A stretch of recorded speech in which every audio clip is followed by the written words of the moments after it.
Jemi sërish së bashku në studion e lajmeve këtu në ABC News, do të nisim me zhvillimet kryesore të ditës. Presidenti i Republikës Ilir Meta ka pritur sot në presidencë një përfaqësi të banorëve të unazës së re, banesat e të cilëve preken nga ndërtimi i segmentit rrugor shkolla teknologjike sheshi Shqiponja. Pas takimit, kreu i shtetit ka kërkuar anullim të projektit dhe nisjen nga e para e procedurave përmes një gare të hapur dhe transparente. Nuk marrin asnjë reagim nga kryeministri, por kanë presidentin që i pret në zyrën e tij.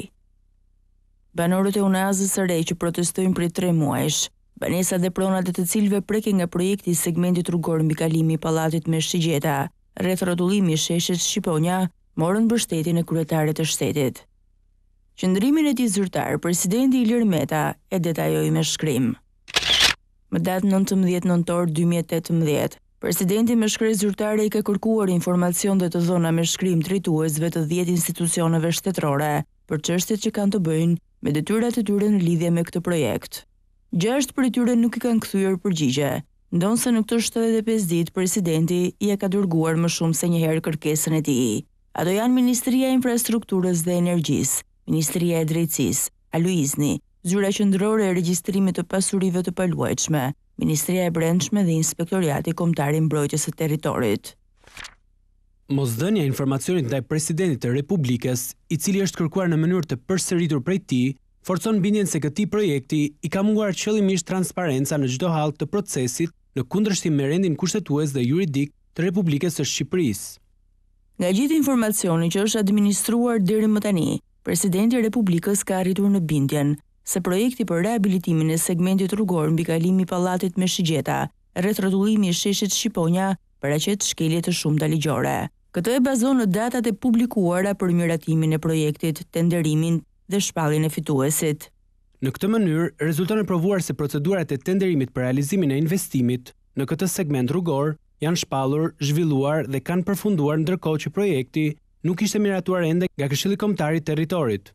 Në qëndrimin e bërë publik të presidentit të Republikës, thuhet se hapja e procedurave të tenderimit pa një vendim të autoritetit vendimarrës për miratimin ligjor të projektit, Këshilli Kombëtar i Territorit, përveç se është shkelje e rëndë ligjore, krijon bindjen se ky proces ka qenë selektiv, i paracaktuar dhe në kushte ekstreme të kapërcimit me dashje direkte të procedurave të detyrueshme ligjore.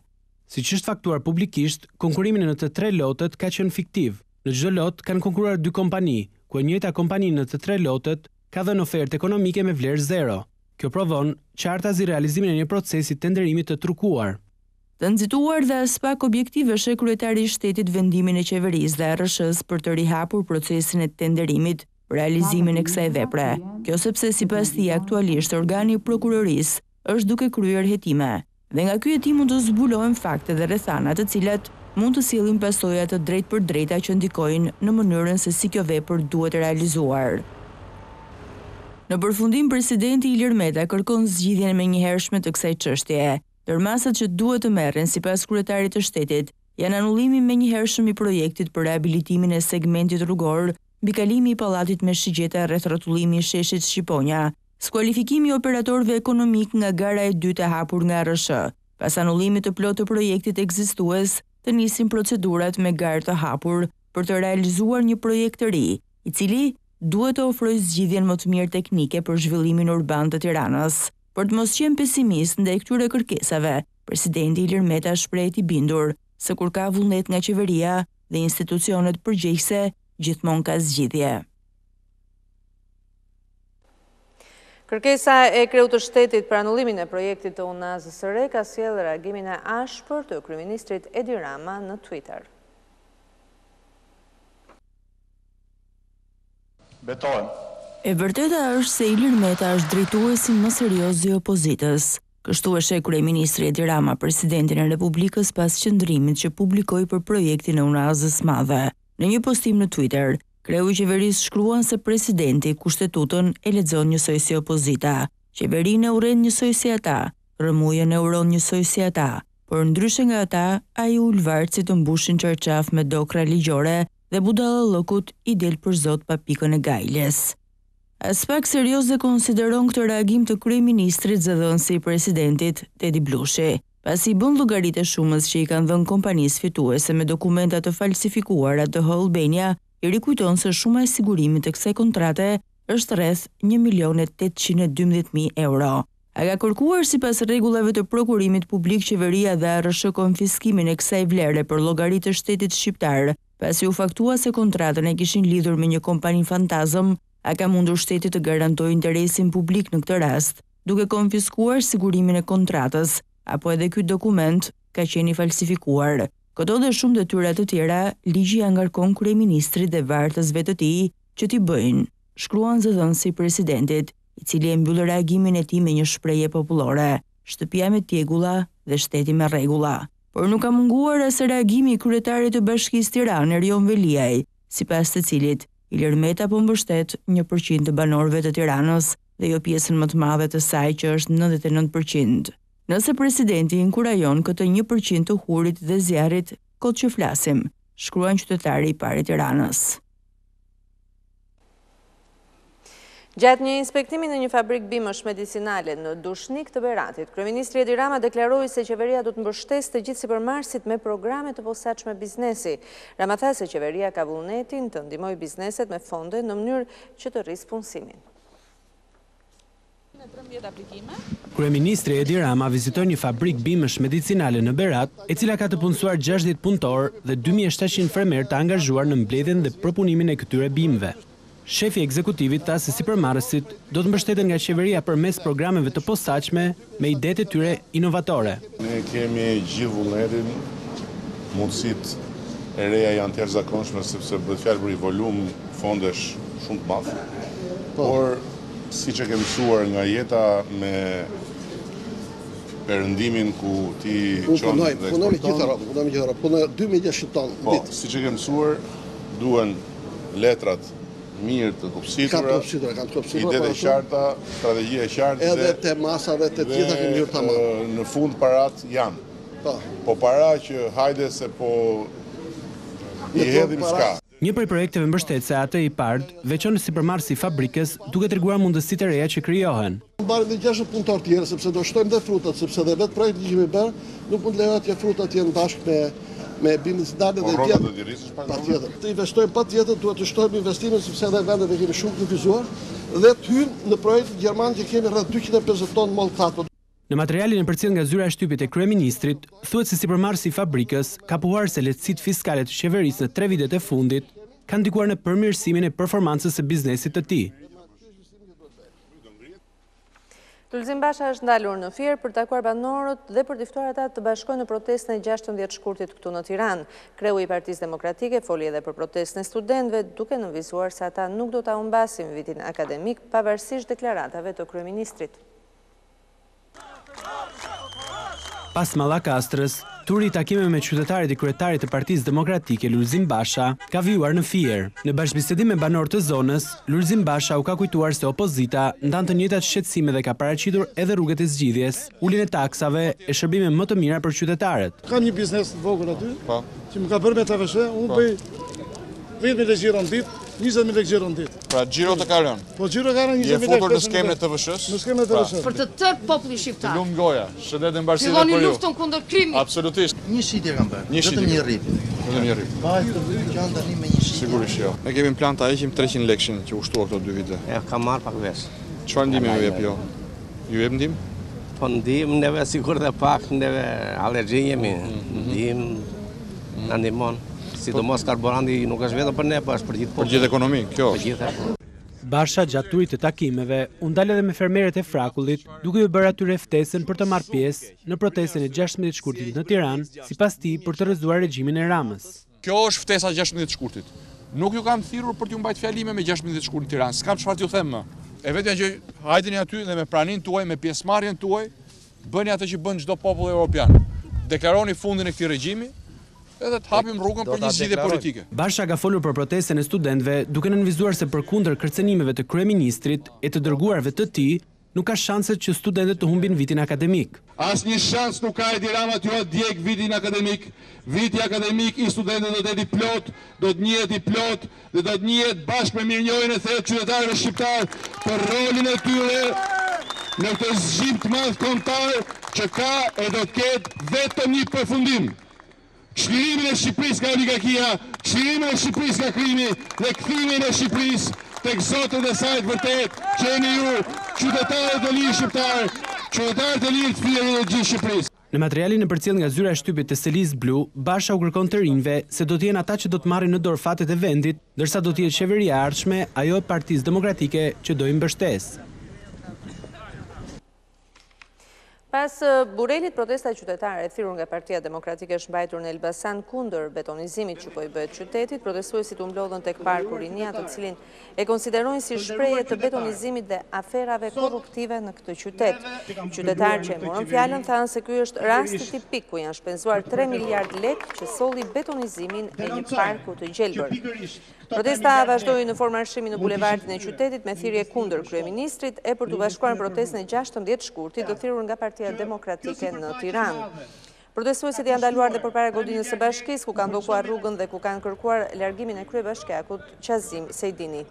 Policia ka qëndruar në distancë dhe është përpjekur që të normalizojë trafikun që është zhbllokuar pas disa minutash. Në protestë kanë qenë edhe deputetët e Partisë Demokratike, Edmond Spau, Luciano Boçi dhe Endri Hasa. Ftesa e tyre ka qenë për gjithë qytetarët e Elbasanit që të bashkohen në kryeqytet në 16 shkurt në protestën që synon rrëzimin e qeverisë Rama. Neve që kam gëlluar në këtë qeveri.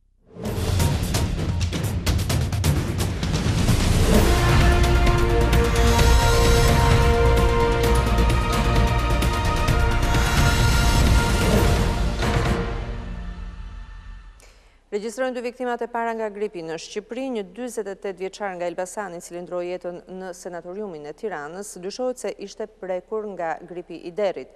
Por për bluzat e bardha kjo gjë nuk është konfirmuar ende nga analizat. 2 persona kanë ndëruar jetë në sanatariumin e Tiranës, njëri nga të cilët, një 48 vjeçar, ishte sjellë nga Spitali i Elbasanit me simptoma të dyshuara të gripit të derrit. Shefja e repartit të reanimacionit Almacani tha për gazetarët se nuk bëhet fjalë për virusin e gripit të derrit, por fjalën e fundit do ta thonë analiza që priten ta konfirmojnë ose rrezojnë këtë dyshim.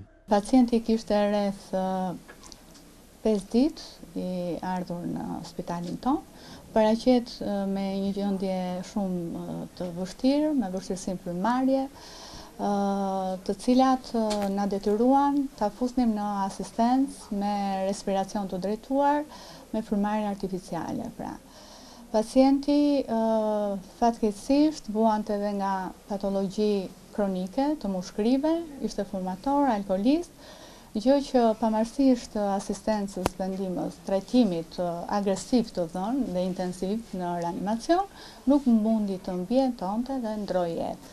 8 ishte numri të shtruarve në sanatarium me komplikacione nga gripi, 3 nga të cilët ishin pikërisht pacientët e sjellë nga Elbasani pak ditë më parë. Gjendja e tyre sipas mjekës Cani paraqitet e stabilizuar. E kjo është arsyeja që pavarësisht rastit të vdekjes së 48 vjeçarit, mjekja thotë se nuk ka vend për alarm pasi bëhet fjalë për grip sezonal. Për sa i përket gripit, ne çdo vit presim raste të tilla të gripit, sidomos në ndryshimet e temperaturave, dhe rasti konkret nuk kemi ndonjë konfirmim të gripit të derit apo gjetk, por janë element të gripeve sezonal, të cilat, sidomos në pacient që vuajnë me problematika kronike, diabetik, me probleme kronike të mushkërive, të veshkave, të heparit, moshat e treta, janë më të ndjeshëm dhe më jo rezistent ndaj këtyre virozave. Pak ditë më parë, mjeku infeksionist pranë QSUT, Gent Stroni, deklaroi për ABC News se mesatarisht 130 persona në ditë të prekur nga gripi paraqiten në shërbimin infektiv në qendrën spitalore Nën Tereza në Tiranë.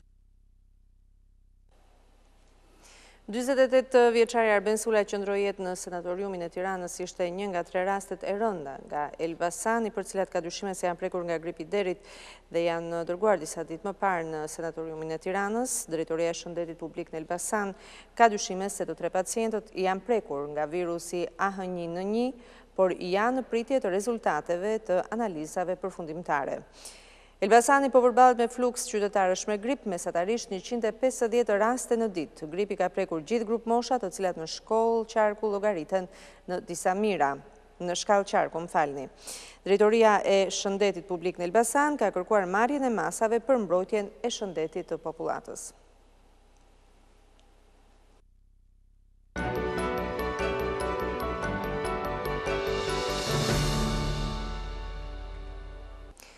Një ngjarje tepër e rëndë është regjistruar në qytetin e Kavajës. Një e mitur 14 vjeçare është detyruar të kryejë marrëdhënie seksuale, disa herë radhazi me një grup bashkëmoshatarësh. Në pranga janë vënë 7 prej tyre, ndërsa një 14 vjeçar tjetër është shpallur në kërkim. Paraditën e së hënës, e mitura do të dali përpara gjykatës së Durrësit për të verifikuar masën e sigurisë së bashku me të miturit e tjerë, pasi më herët kjo gjykatë kishte lëshuar urdhrat e arrestit në ngarkim të tyre. Policia e Kavajës mësohet se ekzekutoi urdhrin e prokurorisë pranë gjykatës së shkallës së parë të Durrësit për 8 shtetas të mitur për të cilët ka caktuar masën e sigurisë, arrest me burg për veprën penale, marrëdhënie seksuale apo homoseksuale me të mitur. Në komisariatin e policisë së Kavajës ka bërë kallëzim një 14 vjeçare se në periudha të ndryshme kohore në disa raste ka kryer marrëdhënie seksuale me 8 shtetasit e mitur. Vajza mësohet se shantazhohej nga shokut e shkollës me një video intime që kishte me të dashurin e saj dhe detyrohej që të kryente marrëdhënie seksuale me djemë të tjerë.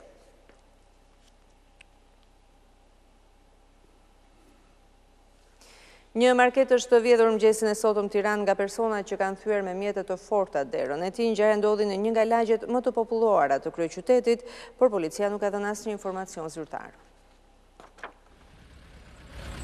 Një market ra pre hajdutëve mëngjesin e së dielës në kryeqytet. Ngjarja ndodhi rreth orës 3:30 në një nga rrugicat ndërmjet rreth-rrotullimit të Zokut të Zi dhe kryqëzimit të Don Boskos. Persona ende të paidentifikuar thyen me mjete të forta vetratën e derës kryesore dhe më pas u futën në brendësi të biznesit. Burime jo zyrtare bën me dije se vjedhësit kanë marrë sasi prej 4.000 lekësh të gjetur pranë banakut, si edhe disa steka me cigare. Policia e Tiranës zgjodhi të mos ndajë asnjë informacion zyrtar për mediat në lidhje me këtë ngjarje kriminale të ndodhur në një nga lagjet më të populluara të kryeqytetit.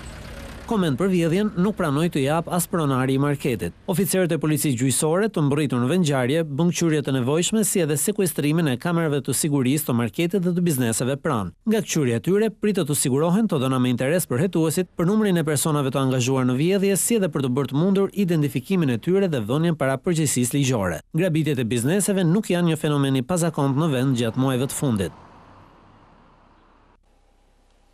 Qeveria ka miratuar buxhetin me cilin do të mbulojnë pagat dhe shpenzimet e komisioneve që do të realizojnë vettingun në policinë e shtetit.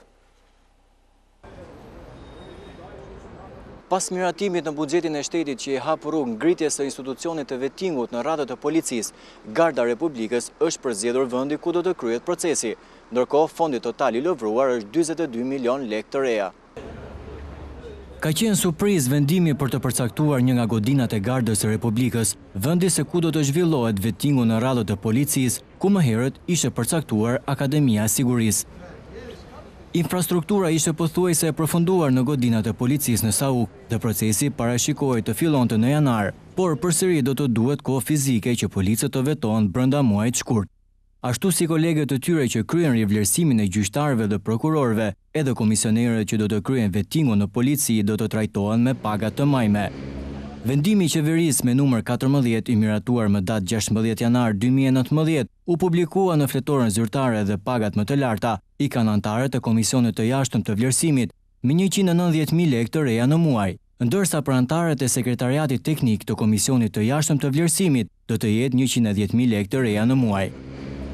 Ky proces përfshin kontrollin e pasurisë, pastërtisë së figurës dhe vlerësimin profesional. Fillimisht do të kalojë në sit efektivet me gradën më të lartë, ku bëhet fjalë për 300 punonjës me në krye drejtorin e policisë së shtetit Ardi Veliu, me gradë të mesme janë 3.000 efektiv dhe me gradë të nivelit bazë 9.000 të tillë. Një ndër pyetjet që do t'i përgjigjen punojësit të policisë është nëse kanë qenë bashkëpunëtor apo antar të ish-sigurimit të shtetit dhe nëse janë përdorues të lëndëve narkotike. Gjithashtu, punojësit duhet të deklarojnë nëse kanë patur takime me persona me precedent penal, si të përfshirë në trafikun e krimit organizuar.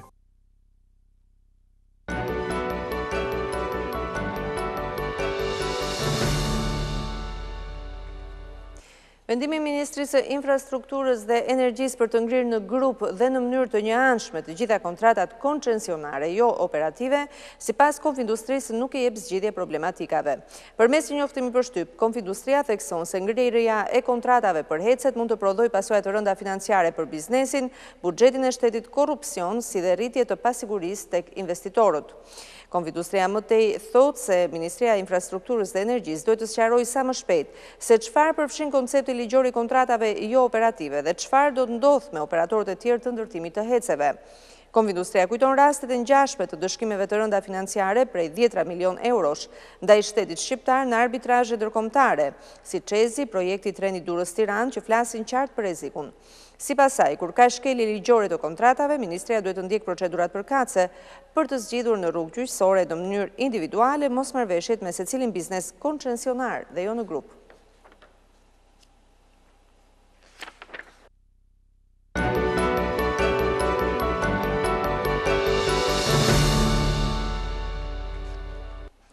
Në datën 15 shkurt do të përfundoj procesi dhënies së lejeve të legalizimit. Në Librazh, banorëve u ka dhënë lajmin drejtori i përgjithshëm i hipotekave në përurimin e ambienteve të reja të zyrës vendore të regjistrimit të pasurive të paluajtshme në Librazh. 2 lajme ju dhanë banorëve të Librazhdit në një ditë. Nuk do të presin më në radhë të gjatë në zyrën e regjistrimit të pasurive të paluajtshme. Sigurisht pas porosisë që dha kryeministri që zyrat e regjistrimi pasurive kudo në vend të jenë zyra shërbimi, siç është dhe kjo sot ku jam me gjitha kushtet dhe eliminohen radhat, por njeriu që vjen merr përgjigje. Lajmi tjetër ka të bëjë me afatin e mbylljes së procesit të regjistrimit për çdo lejë legalizimi në Bashkinë Librazh. Më në fund, qytetarët që kanë që në 2012, 13, 14 që presin për të marrë më në fund dokumentin e pronësisë për lejen e legalizimit, me datë 15 shkurt do të regjistrohet leja fundit e legalizimit në Bashkinë Librazh.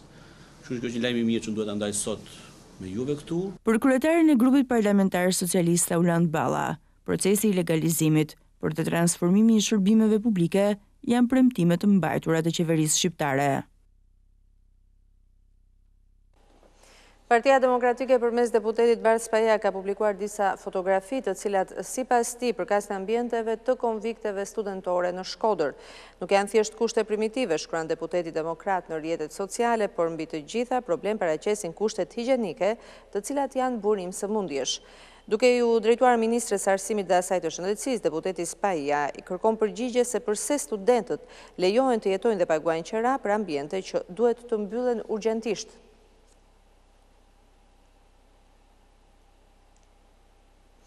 Prej disa ditësh është pezulluar totalisht lundrimi detar në Vlorë për shkak të motit të keq, ndërsa në Durrës tragetet kanë mbritur me disa orë vonesë.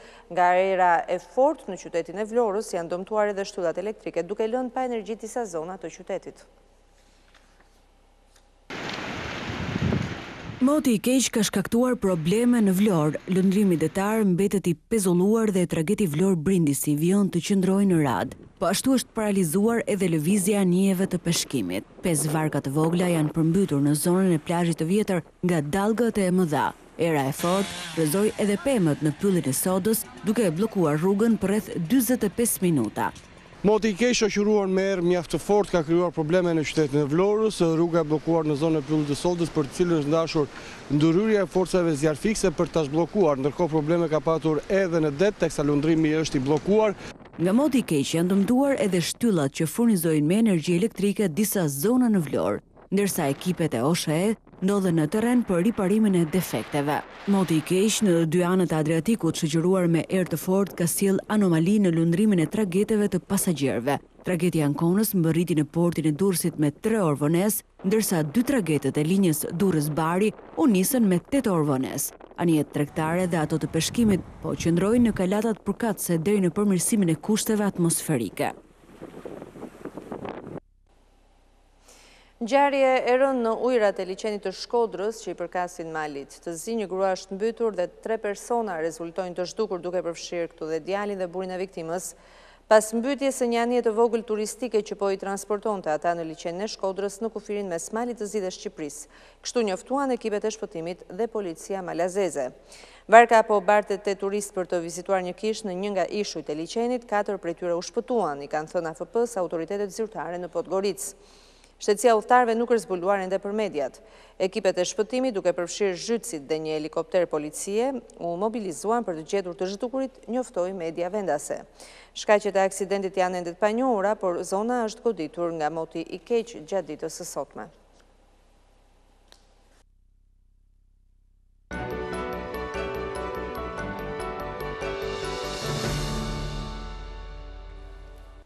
Një marrëveshje mes mazhorancës qeverisë dhe socialdemokratëve ka bërë që në Kosovë të miratohet buxheti për vitin 2019. Kuvendi i Kosovës pas mesnate votoi buxhetin për vitin 2019. Për votuan 65 deputet, përfshirë edhe ata të PSD-s që janë në opozit, duke evituar kështu një krizë institucionale sa i përket buxhetit dhe pagave në sektorin publik. Për të siguruar votat e deputetëve të PSD-s, kryeministri Haradinaj, para se të niste seanca maratonike e kuvendit, shkarkoi nga pozita ministrin serb Nenad Rikalo, si kusht i vënë nga PSD-ja. Kryetari i kuvendit Kadri Veseli dhe kryeministri Ramush Haradinaj, nëpërmjet statuseve në Facebook, kanë përshëndetur miratimin e buxhetit për vitin 2019 nga deputetët. Në seancë është shqyrtuar edhe projekt ligji për detyrat, përgjegjësitë dhe kompetencat e delegacionit shtetëror të Kosovës në procesin e dialogut me Serbinë. Ne duam të japim këtë peshën dhe përgjegjësinë dhe rëndësinë kësaj teme të quajtur dialog me Serbinë, duke inkorporuar gjitha institucionet e vendit. Deputeti e Lëvizjes Vetëvendosje Albulena Haxhiu ka njoftuar se kjo parti do ta dërgojë në gjykatën kushtetuese projekt ligjin për dialogun. Ky projekt ligj nuk rregullon asnjë veprim sjellje gjatë dialogut. Madje nuk vendos as vit të kuqe se çka dhe për çka mund të bisedohet me palën tjetër. Kuvendi i Kosovës ka miratuar edhe statutin e Trepçës. Me votimin e këtij statuti nga kuvendi, kryeministri Haradinaj tha se kanë zgjuar gigantin kosovar. Lerta Dalloshi Berisha, ABC News, Prishtinë. Qeveria maqedonase ka hedhur poshtë deklaratat e bëra nga ish kryeministri Gruevski se kishte lënë Maqedoninë për shkak të kërcënimeve me vdekje. Për linjen socialdemokrate maqedonase, Gruevski mund kthehet kur të dojë në Maqedoni, por vendin e ka në qeli. LSDM-ja i është përgjigjur deklaratës së ish kryeministrit Nikola Gruevski, i cili deklaroi se një ditë do të marrë fund persekutimi i tij politik në Hungari dhe do të mund të kthehet në Maqedoni. LSDM vlerëson se Gruevski mund të kthehet në Maqedoni, por vetëm në burg. Maqedonia do të ketë një karige në NATO, ndërsa Frikacaku dhe i arretisuri nga drejtësia Nikola Gruevski po pret për vendin e tij në një qeli. Suksesi i Republikës së Maqedonisë është disfata më e madhe e tij. Mentori i Mickoskit nga Budapesti po e luan rolin e viktimës me gënjeshtra patologjike. Gruevski ka mohuar se ka pasur ndim nga autoritetet hungareze, kryesisht nga kryeministri Orban, thot se ka vizita të shumta nga miqë dhe bashkëpartiak të tij, por është shprehur i zgënjur nga disa ish-ministra të kabinetit të tij, për të cilët ka thënë se miqtë e mirë njihen në kohë të vështira. Ish-kryeministri nuk mendon se i ka tradhtuar bashkëpartiakët e tij dhe ka theksuar se i kupton ata që janë shprehur kundër aratisjes së tij.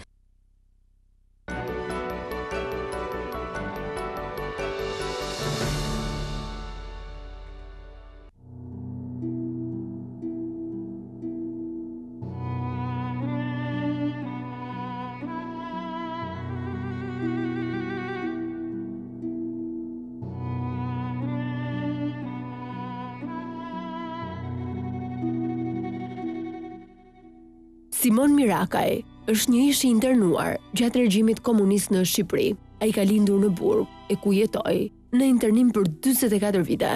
I ati i tij u arratis nga regjimi, ndërsa familjarë të tjerë u pushkatuan për shkak të rezistencës ndaj komunizmit. Historia e tij personale është e hidhur, por me buzëqeshje në buzë dhe mirësi në portret, të cilën nuk ja ka rrëmbyer dot jeta e vështirë, përpiqet të rrëfejë të rinjve nga një prej dhomave të muzeut të gjetheve, apo siç e quan ai, shtëpia misterioze.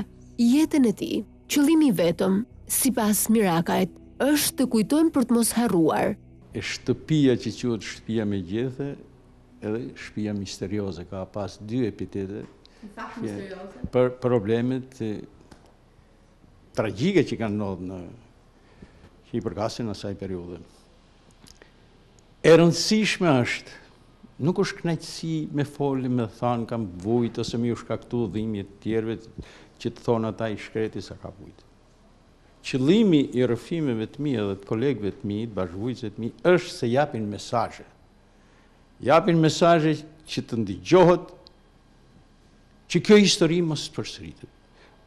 Pra, mesazhi është, duhet të njohim të kalumin që të kemi një tartme të sigurt. Historia e tij është e trisht dhe absurde, sa edhe periudha e komunizmit. Ne këshin marrë, pra ne këshin, nëra jemi 7 zanë atëherë, dhe kam lindur me 7 qershor të 45-ës.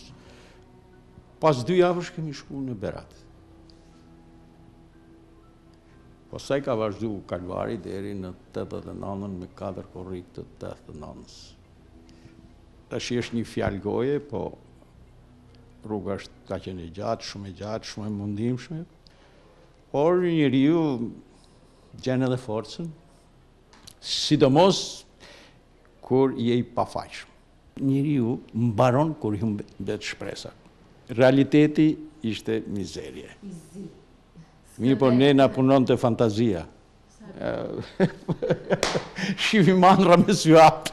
Unë së randë i kam hymë që 15 vjeç, 14 vjeç, sepse punoshim edhe verës, kishte puna me ble librat, me ble në atlete, me shfrytëzoshim, ndërsa puna sistematike ka fillu në 65-ën, në 1 janar 65-ës, deri në 89-ën, sa i bie 24. Fyrja më madhe, sipas Mirakajt, ishte përballja me ignorancën, e cila të kishte fatin në dorë. Se tash nuk është e lehtë thush që kam kalu 24 vjet nëpër kampet e internimit. Ajo më fysja ka qenë se kishe të bësh me ignorant që të kishin jetën tënde në dorë, edhe duhet t'ju buzëqeshje atyne. Bile edhe kur kishe në i buzëqeshje ironike, pse qesh duhet t'ju mersh leje atyne edhe me qesh. Kjo ishte përbuzja, kontakti me ignorancën që të kishin fatin të ndorë, edhe puna e randë fizike. Ajo ishte edhe ma fyse, por e kemi përballu me dinjitet. Si fëmia ju rrit me stelave me gjëmba, izolimit dhe lësyt e policëve, por ai është i bindur se vuajtjen më të madhe e kishte nëna, pasi fëmia mendon se bota është kështu. Si pas ti? Unë jam ba prind vetë. Prind e mi nuk jetojnë, baba ka vdek në Amerikë, nana ka vdek në kamp. Sot që jam prind vetë, nuk kam më të merë për prindin mendoj që ta shohi fëmin pa asnjë shkak duke vujtë. Duke i kërku fëmija bukë dhe mos ketë mundësin me i dhanë, jo nga patësia vetë, po nga dënimi sa i pa drejtë. Fëmija nuk din gja, fëmija menon se bota kështu është. Rrëthue me tela, kjo është bota. Ndërsa fëmija nuk ka koshiencë. Ka koshiencë me barësë time. Pse jam këtu, si është kjo situata. Ndërsa prindi e ka vujtë më shumë. Kishte fëmijëri ndryshe nga tjera. Sigurisht ishte. Që duhet kishte një fëmijë. Shikoj, ajo mungesë e lojre ka qenë edhe për jashta.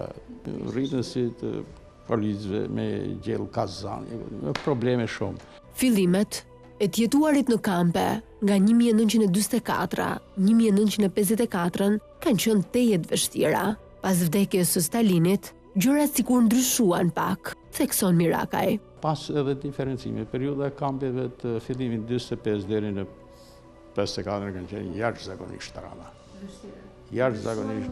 Jashtëzakonisht vështira, me mend në kampin e Tepelens tashma është thanë me 100 herë që kanë vdekur 300 fëmijë. Edhe ata shkaku ishte mungesa e ushqimit dhe higjienës. Pas vdekjes Stalinit, kampet ndryshon. Kjo ka qenë edhe periudha, në qoftë se do ta quajmë periudha jonë më e lumtur e internimit, sepse erdhëm në lushnje, sigurisht që puna vazhdoi përsëri në bujqësi, po sipas punës edhe shpërbleshim, edhe na u dha mundësia me vazhdu shkollën, kemi marrë gjimnazin në atë kohë. Ajo ka qenë si tash periudha më e bukur sepse kishte edhe përkthime të letërsisë huaj. Po, kishte letërsi franceze, amerikane, kishte rusesh, kishte shumë klasikëve rusë, Tolstoj, Turgenevi, këto kanë qenë ai ushqimi më i mirë për ne. E kaluara për të mbetet shumë e rëndësishme, edhe pse e vështirë, pasi në kampet e internimit, ai pati fatin të mëkohet me dije nga personalitetet të shuara, që i kanë mësuar shumë rreth muzikës, letërsisë apo gjuhë të huaja. I përulëm kujtesës, në kampet dhe në burgje ka qenë ajka inteligjencës shqiptare që na kanë majtë afër.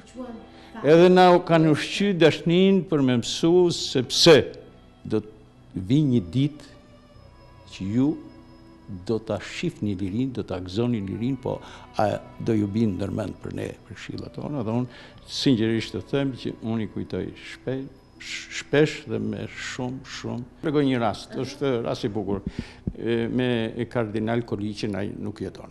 Unë po kthesha nga puna, kur e shoh atë Dominikelin ishte ndalë. Kur afrohem për me hyrë në sektor se kështu i qushte, atje kishin vu një autoparlant. Autoparlanti ishte edhe tortur, por nganjëherë edhe ndishe kënaqësisë, sepse ishte më shumë muzikë klasike. I thash, Dominikele, përshëndeta. Po shifesh, po rritem me vëmendje me kurriz nga autoparlanti. Tha Simon, tha, e një gjënë këtë pjesë? Po, e thash, një gjëjë edhe ishte muzike amël, po më pëlqeni, thash shumë. Kjo, thash, kavaleria rustikane e Pier Maskanjit. Po. Edhe masi, nejtë edhe unë aty, më shtetë atë lopatën, edhe pa në gjëshim të dy, edhe më thotë, unë thotë kam marrë pjesën në varrimin e Pier Maskanjit. Pra, të tillë njerëz kishim në kamp. Jepte edhe muzikë. Të rritë që ishin në kamp, që kishin vesh për muzikë, mësonin, dikush mësonte një mandolin, dikush mësonte një fizarmonik, po, aty, edhe jepte edhe me shumë kënaqësi, pas një herë me thanë lodhje ose bezi, jepte anglisht. Unë majmë me një kolegun tim, është në Amerikë sot, mësoshim anglisht, italisht, sigurisht me shumë vështirë, se po të zbulonin që jetë, duke mësot është një spion, pse i mëson të një spion i anglesve, italiane, budalligje nga ma, po, shumë vështirësi, me shumë vështirësi. Edhe ma i men, ky kishte të përkthyme Shakespeare-in, po me, jo të përkthyme, po kishte veprat e Shakespeare-it, po me një gjuhë të vjetër angleze. Edhe ma i men edhe sot, kujtoj disa vargje, të Macbethit, go bet thy masters when my drink is ready, she strike upon the bell, get thy to bed, e tjera. Si dritar informacioni, kishin radion, të cilën e dëgjonin në fshehtësi. Ne fillote në orën 7 në gjëshim Prishtinën, në orën 6:30 ka qenë në gjëshim Vatikanin, e në orën 8:30 ajo që ishte, që ne jepte shpresi që ishte zani Amerikës. Rallë fliste për Shqipërinë, po as një ditë nuk e lënim pa në gjuhë. Por gjithmonë me një kontroll të jashtëzakonshëm. O dilte vllai për jashta, edhe e hapsha unë zanin, ndigjohet apo jo, sepse shidhashi, Ministria e Brendshme kishte bërë ca baraka që jetonim ne, me tallash. Mirë, po ishte tallash kjo pjesa. Ai tjetër që ishte mas me e ndigjoheshte muhabetin. Muhabeti im, unë ndigjoja muhabetin e atyne, kështu që... Në ki pas dhe vllai në vëllësh? Dy vëllezër. Together. Të dy do më thënë të njëjtin fat. Ai ka shumë i madh në vogël? Po, 2 vjet më i madh. Momentin e parë të lirisë e kujton kështu. Ka edhe trishtim, ka edhe bukuri. Kemi ardhur në Tiranë në 13 mars të 91. Me 13 janë njësë për Itali. Me ato anijet e famshme. Je nisë njërë? Vjen një njoftën e jonë që ishte këtu në Tiranë. Në uru, ishte ora 10. E mjesit. Dhe pa më beto si më të tonë, du me ikë në Itali, thotë, a vjen të t'ikim barë, vetëm thotë nuk ashtu do të. Jo, tash me ba një aventurë të tjetër vetëm me ardhë me qutë ty deri në Itali dhe më këthytër s'kam nërë. Me në fund hipëm trenë, më rritëm në Durrës me shumë peripeci, ajo anija panameze e famshme, kur jemi futni, kur po ngjitesh, njëni me avu një kamën në kokë, nëse ashtu isha kapë, se thash po më hedhën dhe zisha asnat, edhe aty s'kishe ku hedhë kokën e modës, aqë shumë njerës kishte. Dhe sa nejtë në Itali? A unë najta një 2 vjetë.